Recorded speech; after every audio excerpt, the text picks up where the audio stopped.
Comme ça, on se parle aux 2 semaines. Des fois, c'est long, mais en même temps, on est content de se revoir. Co-animateur du podcast Yann et Frank est également disponible pour vous sur votreconseiller.net. Podcast controversé. Ah, c'est controversé. C'est-tu un vrai média si on va lui demander? Nous autres, on n'a pas peur des vraies questions. Yann Sénéchal, faites-vous partie du conseil de presse? Non, puis selon le ministère des Finances non plus, on n'est pas un vrai média grand public parce qu'on avait demandé de participer au huis clos puis ils nous ont refusé l'entrée, JC.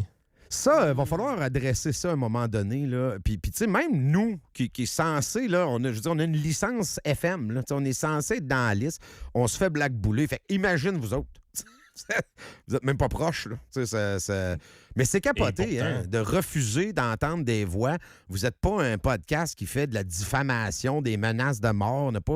On parle d'idées. Il n'y a rien de compliqué, là.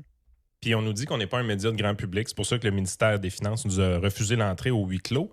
Mais de l'autre côté, le magazine Pivot, eux autres peuvent y aller sans problème.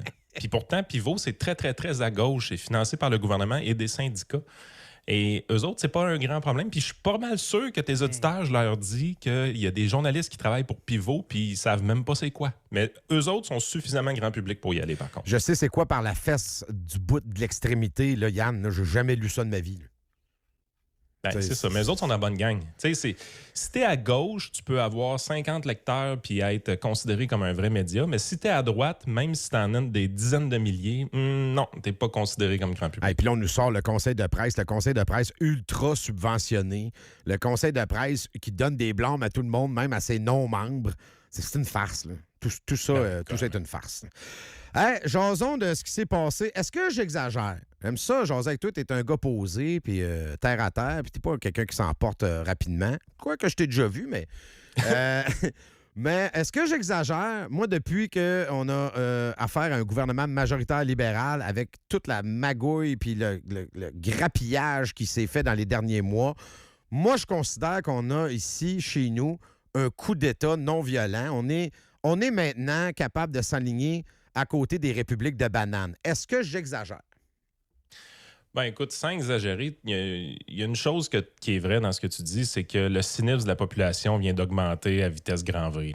Le pire dans tout ça, c'est que Mark Carney, probablement s'il déclenchait une élection générale, il aurait été capable d'aller chercher une majorité et de renouveler ça pour 4 ans, donc même extensionner son terme. La raison pourquoi il a décidé de ne pas aller dans ce chemin-là, qu'il a préféré aller s'écarteler devant des députés puis faire toutes sortes de promesses qu'on n'est pas au courant c'est quoi qui a été promis en réalité. Tu sais, quand même des madames anti-avortement qui sont devenues pro-choix. Là, tout le monde vit bien avec ça. Là. Tout le monde est heureux. Là. Puis, tu sais, on sait qu'il y a des choses qui ont été promises. Il y a même des rumeurs un peu louches qui circulent, je te dirais, dans les milieux. Mais il y a des choses qui ont été promises. On n'est pas au courant de quoi. Tu veux dire, c'est quoi les rumeurs louches? Apparemment, je vais garder ça simple. On va garder ça clean pour la radio. On se rappelle après le show. On se rappelle après le show, je te dirais ça hors d'onde. Mais il y a aussi, tu sais, il faut pas se le cacher, il y a des bouts d'ingérence chinoise avec le député Ma, par exemple. Ben oui. Où est-ce qu'on pourrait se demander s'il n'a pas été contraint par un pays étranger de changer de camp. Fait qu'il y a toutes sortes d'affaires vraiment, vraiment louches. L'électeur conservateur qui regarde la politique présentement, il dit ça sert à quoi de sortir voter à la prochaine élection? Ouais. Avec raison. Écoute, je peux pas l'envoyer promener. Là. Ben exactement. Fait que là, t'es dans un déni de démocratie qui est quand même assez grand, alors qu'en réalité, sincèrement, si Carney déclenchait une élection, il aurait probablement été capable d'avoir une vraie majorité clean avec les voix. Mais la raison pourquoi il l'a pas fait, c'est qu'il aime pas ça, la politique. C'est ça, j'allais te dire. Il déteste ça. Lui, là, il est là pour faire la job. Lui, là, répondre aux journalistes, et on le voit, d'ailleurs, toute son équipe, là, ils ont mis des spécialistes autour de lui pour lui dire « Marc, il faut que tu aies de l'air heureux de les voir. Il faut que tu souris. Il faut que tu sois heureux. Tu te souviens des épisodes, ça suffit, puis tassez-vous, puis il rabrouait des journalistes qui posaient des questions légitimes. Il déteste ça, faire de la politique. Il veut décider, c'est ça son plan. Puis Frank, il me le faisait remarquer, mais il avait parfaitement raison.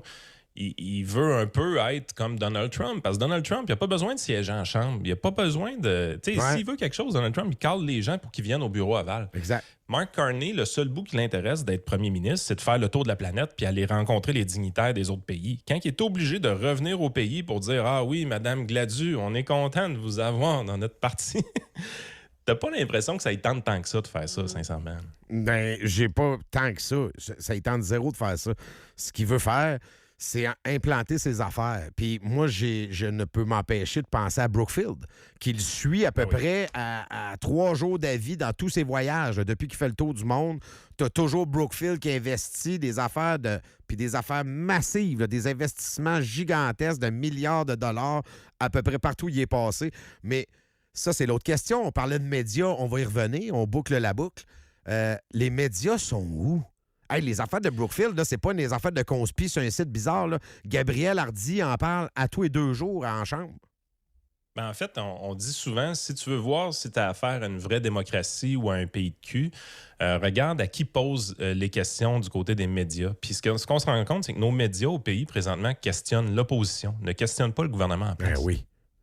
Puis ça, c'est des signes de bris de démocratie. T'sais, normalement, on dit que les médias, c'est le 4e pouvoir. Ce sont eux qui sont là pour protéger les citoyens contre un gouvernement qui pourrait abuser de son pouvoir. C'est une forme de contre-pouvoir, les médias. Mais là, ce qu'on se rend compte, c'est que les médias canadiens, financés par le gouvernement, ne font qu'attaquer les oppositions.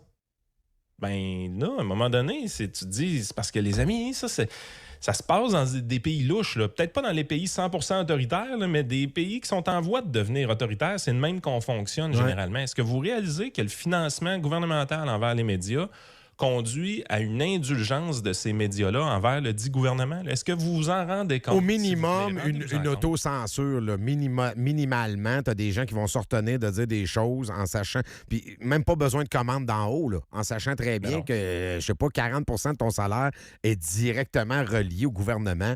C'est sûr, tu lèves la pédale. C'est sûr. Je veux dire, c'est humain. Ben, carrément. Il n'y a rien de... Il existe une infrastructure un peu en dehors des médias traditionnels, mais c'est pas encore assez puissant pour venir shaker les colonnes du temple. On s'en rend bien compte. Mais les gens, là, quand vous pensez que Radio-Canada, c'est crédible et neutre et indépendant, attendez, là. Ils ne font que questionner l'opposition conservatrice, puis ils adulent le gouvernement, le parti au pouvoir, le Parti libéral. Je veux dire, vous trouvez ça normal? Il y a plein d'affaires louches qui se sont passées qu'on n'a pas parlé du tout, ou presque pas, dans les médias traditionnels. Puis ça rentre dans la tête des gens. Là. Il y a des auditeurs qui m'écrivent. Là, présentement, plutôt que de questionner Mme Gladu, qui se cache, évidemment, elle est cachée quelque part, elle mange son poulet, là. Mais plutôt que de questionner... Madame Gladu, puis d'être sur le dos de Carney à tous les jours, dire qu'est-ce que vous faites là, les transfuges, c'est pas honnête, c'est pas correct.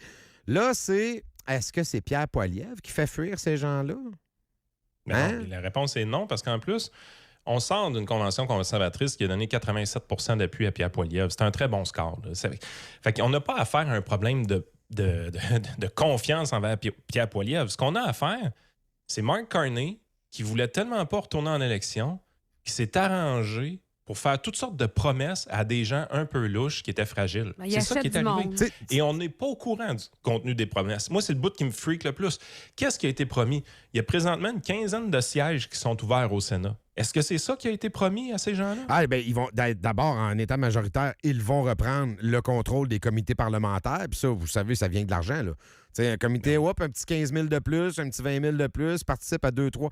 Alors que si tu es dans l'opposition, en sachant que tu es minoritaire, tu n'auras plus de place, là, ça va se faire tasser. Il y a beaucoup de choses louches, là. Tu sais, Une des premières choses que Mélanie Joly nous dit, c'est qu'enfin, en étant majoritaire, on va pouvoir finalement passer des projets de loi qui nous tiennent à cœur, comme C9 pour la sécurité en ligne. Puis, inquiétez-vous pas, on ne touchera pas à la liberté d'expression. Ils nous prennent pour des caves ou quoi, là?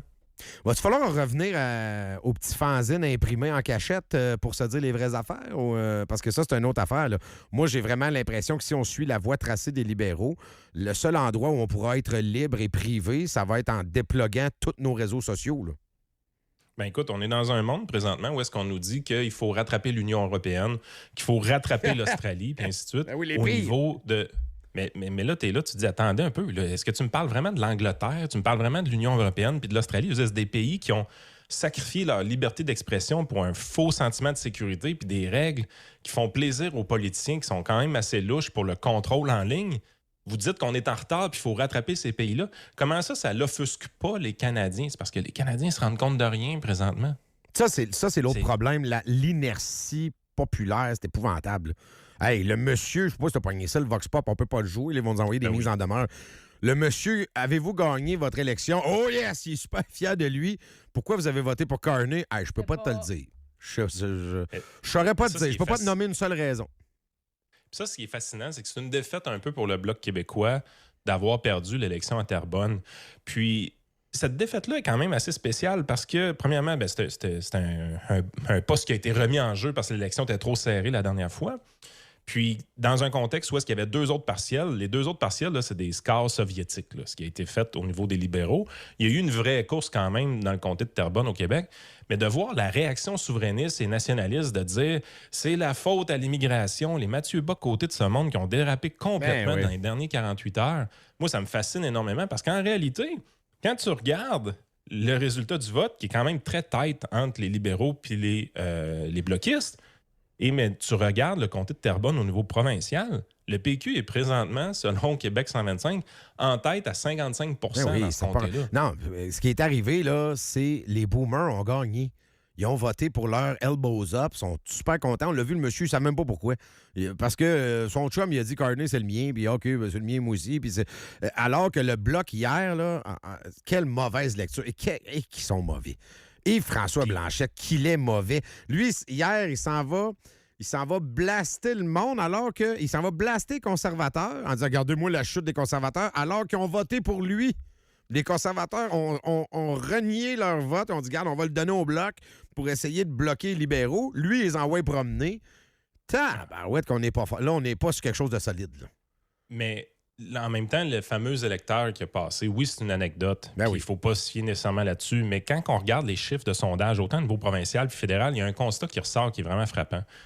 Présentement, il y a des gens qui votent pour le PQ au niveau provincial et ils votent pour les libéraux au niveau fédéral. Puis on essaie de nous faire croire qu'on s'en va vers un référendum gagnant au niveau des péquistes. C'est n'importe quoi. C'est n'importe quoi, oui, parce que tu le regardes d'un côté rationnel. Par contre, ce qu'il faut se rendre compte, là, c'est qu'on a un 20 d'électeurs au Québec qui est extrêmement confus et qui ne votent pas en fonction des politiques publiques, des projets de souveraineté ou des projets de pays. Ils votent en réalité pour ce que la machine à images leur dit de voter. Ils veulent pour être en mode. Oui, puis ils sont facilement contrôlables. Moi, si sincèrement j'étais à la place à PSPP ce matin, je ne serais pas content des résultats. Pas parce que le Bloc a perdu, mais parce que ma montée dans les sondages s'est bâtie avec ce fameux 20 d'électeurs-là qui votent sur des raisons très, très, très futiles.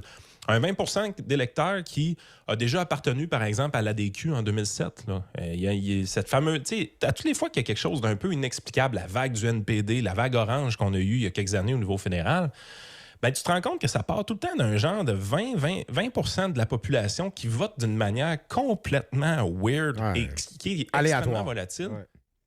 Puis ce que tu te rends compte, c'est que les péquistes ont bénéficié de ce vote-là dans les 2 dernières années pour leur montée dans les sondages. Ouais. Et que là, présentement, celui qui est en train de bénéficier de ce vote-là, c'est Charles Milliard du PLQ. Qui dit pas un mot. Et que là, l'élection péquiste est en train de leur filer entre les doigts. C'est d'où la panique nationaliste qu'on est en train de voir. Mais moi, ce qui m'amène à rire un peu de cette situation-là, c'est que là, on va avoir vu Charles Milliard en tête dans les sondages. Puis dans 3 mois, JC, je serais même pas surpris que ce vote volatile-là, ce banc de poissons-là se déplace encore puis finisse dans les rangs de Mme Fréchette. Et là, ce serait de toute beauté. J'entendais ta phrase dans ma tête en même temps. Ça fait 2 fois que j'entends ça, puis je refuse, mon cerveau se ferme, je suis comme non. Mais t'as raison. T'as raison. Les médias viennent de recevoir 75 millions de dollars de la part de la CAQ. Je veux dire, c'est avec ça qu'on achète de la loyauté médiatique. Qu'est-ce qui va empêcher les médias québécois de diriger le vote vers Mme Fréchette? Tout ce qu'on a besoin, c'est de mettre des belles photos d'elle en train de sourire et de ne pas dire à personne que ce qu'elle dit, en réalité, c'est qu'elle dit rien. Ah, la poubelle est pleine. On va ouvrir les fenêtres du printemps, puis on fait le ménage, puis M. Legault, il était donc bien. Puis là, maintenant, on a réalisé qu'on avait juste besoin de changer de chef, puis tout le monde, ça reset. Regarde, M. Legault n'est plus là, puis on s'en va, on regarde en avant. Il faut aller à la pause. Ça fait du bien que ce soit une femme.